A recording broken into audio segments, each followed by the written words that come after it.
So மிதுன ராசி மிதுன லக்ன அன்பர்களுக்கு உண்டான சார் பணவரவை அதிகப்படுத்தும் வழிபாடுகள் மற்றும் பரிகாரங்கள் அது வந்து நம்ம பார்க்கலாம்.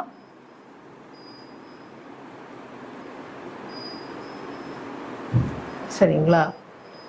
இப்போ மிதுன லக்னம் போட்டிங்கன்னா இது 2ஆம் இடம் பார்த்தீங்கன்னா என்னது கடக வீடு வருது இல்லைங்களா? 11ஆம் பார்த்தீங்கன்னா மேஷமா வருது. 2ஆம் இடம் வந்து கடகம், 11ஆம் இடம் வந்து மேஷம். ஓகேங்களா? ஸோ 2ஆம் இடம் கடகத்தின் அதிபதி யாரு? கடக வீட்டின் அதிபதி நான் போட்டுறேன். இது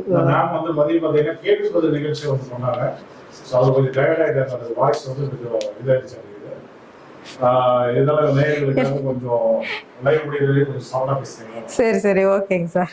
எனர்ஜி லெவல் கம்மியாச்சு அப்படிங்கிறீங்களா? சரி சரி சரி சரி ஓகே சார். நான் என்னால முடிஞ்சவரை நான் சவுண்டா பேசுறேன். வருதுங்களா? இப்போ கேக்குதா கரெக்டா? ஆமா ஆமா. எனர்ஜி லெவல் வந்து கம்மியாகிறது. Okay fine. ஓகே சார், என்னால முடிஞ்சவரை நான் வந்து லவுடரா பேசுறேன். ஓகேங்களா? யாருக்காவது புரியலைன்னா கேளுங்க. சரிங்களா? ரைட். Okay okay. ஸோ இப்போ நம்ம மிதுன லக்ன ராசி அன்பர்களுக்கு லக்ன நேயர்களுக்கு உண்டான பண வரவை அதிகப்படுத்தும் வழிபாடுகள் மற்றும் பரிகார முறைகள் பற்றி நம்ம பார்த்துட்டு இருக்கிறோம். சரிங்களா? இப்போ மிதுன லக்னம் சொல்லும்போது அதன் 2ஆம் பாவம் கடக வீடா வருது இல்லைங்களா? கடக வீட்டின் அதிபதி யாரு? சந்திர பகவான். ஸோ சந்திர பகவான் ஸோ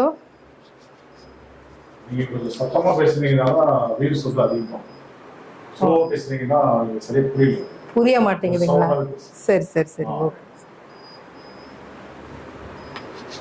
அடிக்கடி வந்து நம்ம எதுக்காக இதை பார்த்துட்டு இருக்கோம் அப்படிங்கிறத சரிங்க சார். Okay okay. ஸோ சந்திர பகவான் அப்படின்னு பார்த்தீங்கன்னா சந்திரன் நம்ம என்ன சொல்லுவோம்? சந்திரனை பலப்படுத்தணும்னா சந்திரனின் நட்சத்திரங்களை நம்ம பலப்படுத்தணும். நம்ம சொல்லுவோம் இல்லையா, ஒரு கிரகம் தான் என்ற நட்சத்திரத்தை போல் தான் செயல்படும். ஸோ அப்போ நான் என்ன பண்ணுவோம், நம்ம அதுக்கு தரவரவை அதிகப்படுத்தணும்னா சந்திரன் நட்சத்திரத்தை நம்ம ஆக்டிவேட் பண்ணணும். ஸோ சந்திரன் நட்சத்திரங்கள் என்ன பாருங்க? ரோகிணி, அஸ்தம், திருவோணம். சரிங்களா?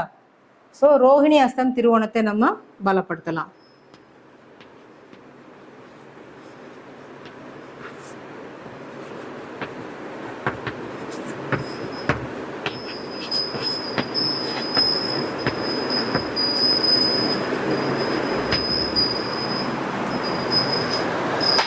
ஸோ ரோகிணி, அஸ்தம், திருவோணத்தை நம்ம எவ்வாறு பலப்படுத்தலாம் அப்படின்னு பார்த்தீங்கன்னா, ரோகிணிக்கு உண்டான வழிபாடுன்னு பார்த்தீங்கன்னா கிருஷ்ணர் வழிபாடு. கிருஷ்ணர் வழிபாடு எடுப்பதன் மூலம் ரோகிணி நட்சத்திரம் பலமாக இயங்கும். இதோட உணவுன்னு பார்த்தீங்கன்னா நாவல் பழம், நாவல் பழ ஜூஸு, நாவல் பழத்தில் செய்த உணவுகள் அதெல்லாம் நீங்கள் எடுத்தால் ரோகிணி நட்சத்திரம் சூப்பராக இயங்கும். அடுத்த நாவல் மரத்தை நீங்கள் வளர்த்தலாம். இதோட விலங்குன்னு பார்த்தீங்கன்னா ஆண் பாம்பு. ஸோ ஆண் பாம்புக்கு நீங்கள் உணவு கொடுக்க முடியாது. ஸோ ஆண் பாம்பு வந்து நீங்கள் ஊற போகும்போது பார்க்கலாம், இல்லை அதோட படத்தை வச்சு நீங்கள் பார்த்துக்கலாம். இதோட சின்னம் பார்த்தீங்கன்னா கோவில் மணி. கோவில் மணி தான் இதோட சின்னம். ஸோ இந்த தேர் ஊர்வலம் எல்லாம் போகிறாங்க இல்லையா, அந்த மாதிரி அந்த ஊர்வலம் அங்கெல்லாம் வந்து இந்த ரோகிணி நட்சத்திரம் வந்து சூப்பராக இயங்கும். அடுத்ததாக அஸ்தம் நட்சத்திரம். இப்போ நம்ம என்ன பார்க்குறோன்னா, மிதுன ராசி லக்ன நேயர்களுக்கு உண்டான தன வரவை அதிகப்படுத்தும் வழிபாடுகள் மற்றும் பரிகாரங்கள் பற்றி பார்த்துட்டு இருக்கிறோம். அதில் இப்போ 2ஆம் இடத்துக்கு உண்டான சந்திர உண்டான ரோகிணி, அஸ்தம், திருவோணத்தை பற்றி, அந்த நட்சத்திரத்தை நம்ம எப்படி ஆக்டிவேட் பண்ணலாம், எப்படி பலப்படுத்தி தனவரவை எப்படி அதிகப்படுத்தலாங்கிறத பார்த்துட்டு இருக்கிறோம். அடுத்ததாக நம்ம அஸ்தம் நட்சத்திரத்துக்கு உண்டான வழிபாட்டு முறையை பார்க்கலாம். 12 ராசி லக்ன நேயர்களுக்கு உண்டான பணவரவுக்கு உண்டான சுற்றுமுறையை பற்றி பார்க்க போகிறோம். அது இல்லாமல் மேம் வந்து பார்த்தீங்கன்னா பல சுற்றுலா தகவல்கள் வந்து வச்சிருக்காங்க இடையில. ஆமாம், இப்போ வந்து நம்ம கோவில் பரிகாரம் நம்ம எப்படி பண்ணணும், இப்போ நான் பரிகாரம் பண்ணுங்கன்னு சொல்லிங்க இல்லையா, அதை எப்படி சரியான முறை நம்ம எப்படி பண்ணணும், நான் இந்த மிதுன லக்னத்துக்கு அப்புறமா நான் வந்து எக்ஸ்பிளைன் பண்ணுறேன். இது முடிச்சுட்டு அடுத்ததா வந்து ஆமாம், இப்போ நம்ம தனக்காரன் வந்து குரு சொல்லிடுவோம் இல்லைங்களா.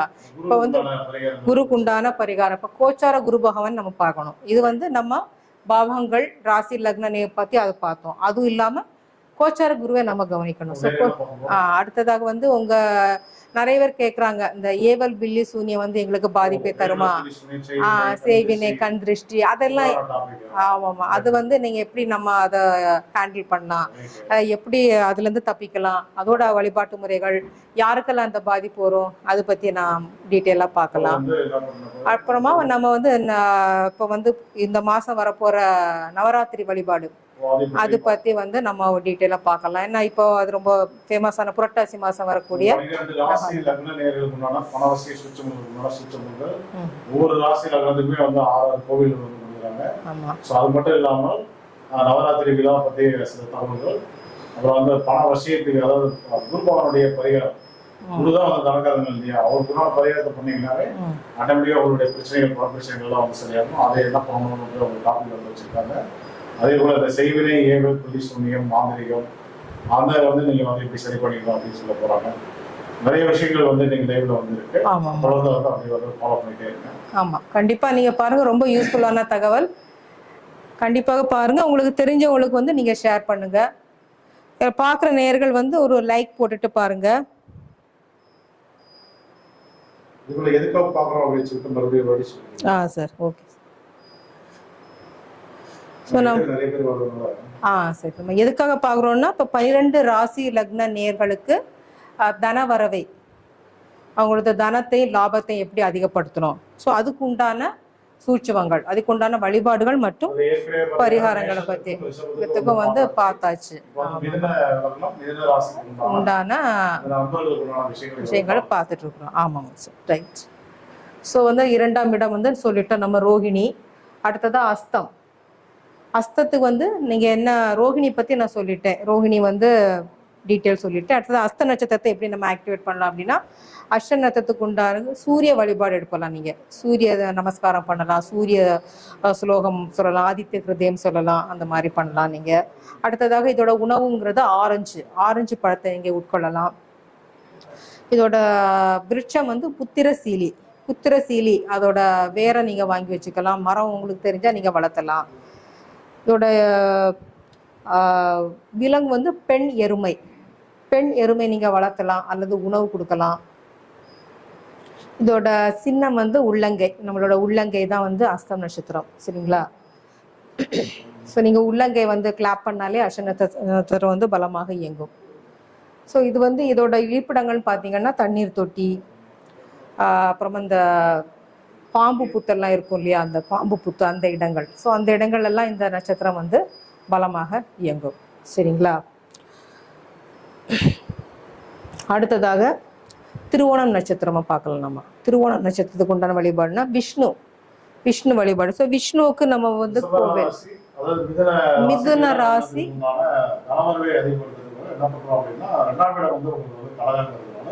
அந்த வீட்டு ஓனர் வந்து சந்திரன். பொதுவாக எல்லாருமே வந்து சந்திரனை தான் வந்து ஆக்டிவேட் பண்ண சொல்லுவாங்க, பூஸ்ட் பண்ண சொல்லுவாங்க. ஆனா இவங்க அதை விட ரொம்ப டீப்பா போயிட்டு கிரகங்களை விட நட்சத்திரங்கள் தான் வந்து பலமானது அப்படின்ற ஒரு நிலையில் நின்று அந்த 2ஆம் வீட்டு ஓனருடைய நட்சத்திரங்களை வந்து ஆக்டிவேட் பண்ண சொல்லுவாங்க. இது உண்மையிலேயே வந்து ஒரு புது தகவல், ஃபாலோ பண்ணுவாங்க. சரி, ஓகே, ரைட். ஸோ நம்ம அஸ்தம் ரோகிணி பார்த்துட்டோம், அஸ்தம் பார்த்துட்டோம். அடுத்ததாக திருவோணம் நட்சத்திரத்துக்கு உண்டான முறைகள் பார்க்கணும். திருவோணம் நட்சத்திரத்துக்கு விஷ்ணு வழிபாடு. ஸோ விஷ்ணு பகவானுக்கு கோவில்கள் இல்லை. ஸோ நீங்கள் என்ன பண்ணலாம், விஷ்ணு வந்து ஸ்தோத்திரம் பாராயணம் பண்ணலாம், விஷ்ணு சாஸ்திரநாமம் சொல்லலாம். ஸோ விஷ்ணுக்கு உண்டான காயத்ரி மந்திரங்களை சொல்லலாம், இது பாராயணம் பண்ணலாம் நீங்கள். அடுத்ததாக இதுக்கு உண்டான உணவு வந்து பாக்கு உணவு நீங்கள் உட்கொள்ளலாம். பாக்கு மரத்தை வளர்த்தலாம் நீங்கள், சரிங்களா? இதோட விலங்கு வந்து பெண் குரங்குக்கு நீங்கள் உணவளிக்கலாம். இதோட சின்னம் வந்து நாமக்குறின்னு சொல்லுவாங்க இல்லையா, நாமம் போடுவாங்க இல்லையா, அந்த நாமக்குறி அதோட சின்னம்ங்களா. ஸோ இதோட வீட்டின் பூஜை அறை, அந்த கோயில் சுற்றி உள்ள இடங்கள் எல்லாம் வந்து இந்த நட்சத்திரம், நீங்கள் அங்கெல்லாம் போனீங்கன்னா, அந்த இடத்துல வந்து போனீங்கன்னா இந்த நட்சத்திரம் சூப்பராக இயங்கும், சரிங்களா? ஸோ நம்ம இப்போ மிதுன ராசி லக்ன நேயர்களுக்கு பண வரவை, தன வரவை அதிகப்படுத்தும் 2ஆம் பாவத்துக்கு உண்டான கடக ராசி அதிபதியான சந்திர பகவானின் நட்சத்திரங்களான ரோகிணி, ஹஸ்தம், திருவோணத்துக்கு உண்டான வழிபாட்டு முறைகளை பார்த்துட்டோம். அடுத்ததாக நம்ம